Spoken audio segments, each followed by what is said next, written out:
We're here with Matt Hilton from Square Enix talking about Final Fantasy XIV, A Realm Reborn. Yep, we are. So tell me, Matt, first off, what exactly is Reborn about this realm? Everything. I mean, honestly, everything from version 1.0, our original release, we've pretty much reborn from the ground up, you know, whether it's the world itself, the locations are different, the graphics engine is completely redone from the ground up, and the entire server structure, everything is basically reborn and given new life, basically. Right on.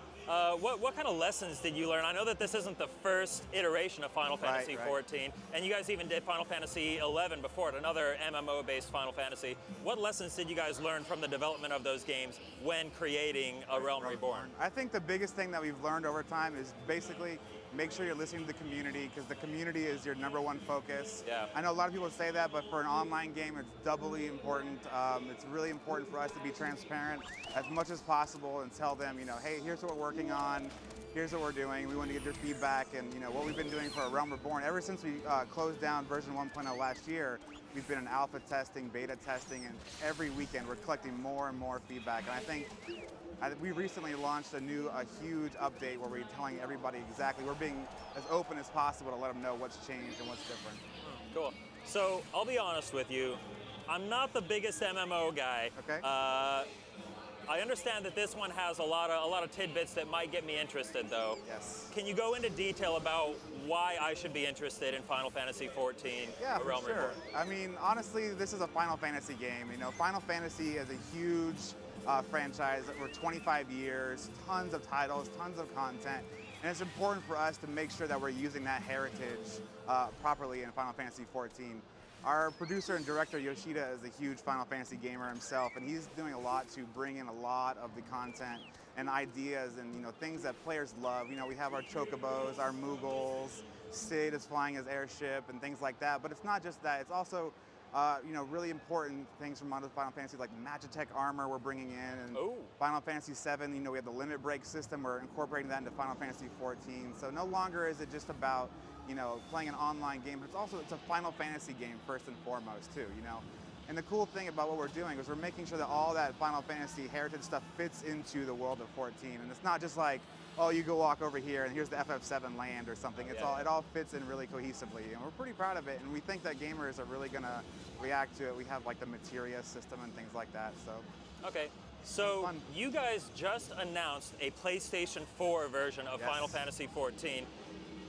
How are players going to, I mean, if a player plays the PS3 version and then they get the PS4 version, what happens there? Oh, it's going to be, we're trying to make it as smooth as possible. You know, all of your stuff will carry over seamlessly. You don't have to worry about like, okay, now I've got the PS4 version, I have to start over, because it's really important that all that stuff is as smooth as possible, because we want players to start the PS3 version right away. We don't want them to have to wait, or like, they've already had to wait a long time for the PS3 one, so now we're excited to finally be releasing it. We're going into beta test this weekend, and so we're excited for that. So we're going to make sure we do everything that's in our power to make sure it's smooth as possible.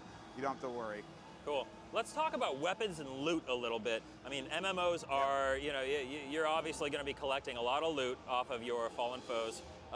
What kind of stuff are we going to be looking for? Lots of Final Fantasy themed weapons? Any particular favorites of yours? Well, we've done a lot to make sure that the stuff is very unique.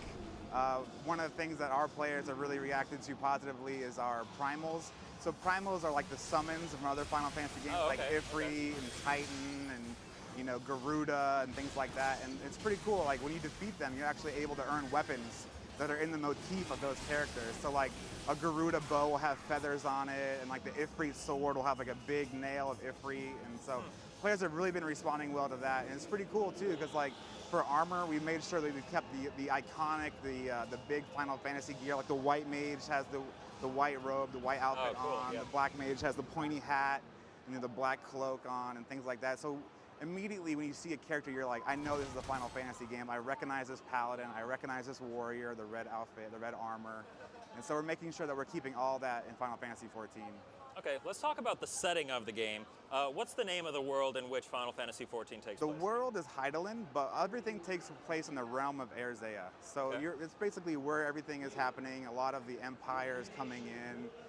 Things are in turmoil. The way we left the story in 1.0 is Bahamut was actually revealed to come from the sky. He basically destroyed huge parts of the land, So players coming in now are going to be coming in 5 years after that's happened and kind of seeing what's happened.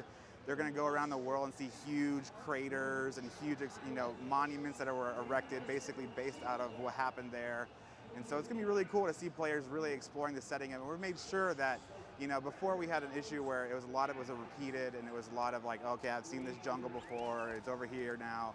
What we did is we rebuilt it from the ground up, and everything looks unique. We made sure that we have really cool areas for players to explore. So even old players coming in and new players are going to have a lot to explore when they first join in. Cool. Chocobos. Cool. Chocobos, yes. We have a new system we're introducing in Final Fantasy XIV, Realm Reborn, called the Companion System. And basically, these Chocobos will actually fight by your side. So no longer are they just like to ride on. You'll actually be able to go out while you're adventuring and say, oh, I need a healer. You can actually summon your Chocobo companion, put them on a healer mode, and they'll actually help you battle while you're fighting. So you can have like a tank Chocobo, someone will take all the damage while you're hitting from behind, or you can have a fighting Chocobo who will help you attack if you're a mage. So that's one of the big companion things. system, does that include other creatures as well? Yes, it does. We have talked a little bit about some of the other things that will be there, like perhaps the Magitech stuff from Final Fantasy VI we may be saying something about. Awesome. But yeah, we should keep an eye out for more updates on that soon. Okay, let's talk bosses and like overarching story. Is there like a main storyline that's going to carry players through this game? Yeah, exactly. Some of our new trailer, you might have seen some of the some guys looking kind of scary, like this scene right here, where they come out and they look very very dark and I would say evil. Foreboding. Yeah, very foreboding. These guys are the part of the Empire, and their goal has always been to subjugate the rest of Erzea. And the Beastmen are kind of, against the Empire. The free people are trying to fight the Empire because the Empire basically just wants to take over. Yeah, exactly. Yeah. So that's going to be one part of the story, and also finding out exactly what happened to Bahamut is going to be another major part because he's a very important character going forward, as well as those summons I mentioned, those primals like Ifrit and Garuda, and seeing how all that stuff kind of fits together to form this like cool story as you go forward is going to be the big challenge. Cool. Looks like we're just about out of time here, but you mentioned a beta earlier. Yes. Let's talk about that. How can players get in on this beta? So they can go to our website and sign up. We are adding the PS3 version tonight. Actually, the Phase 3 kicks off in about 10 hours. Oh, wow. So right after E3 ends, we go right into Phase 3 testing. They can sign up, and we've been sending out tons of keys.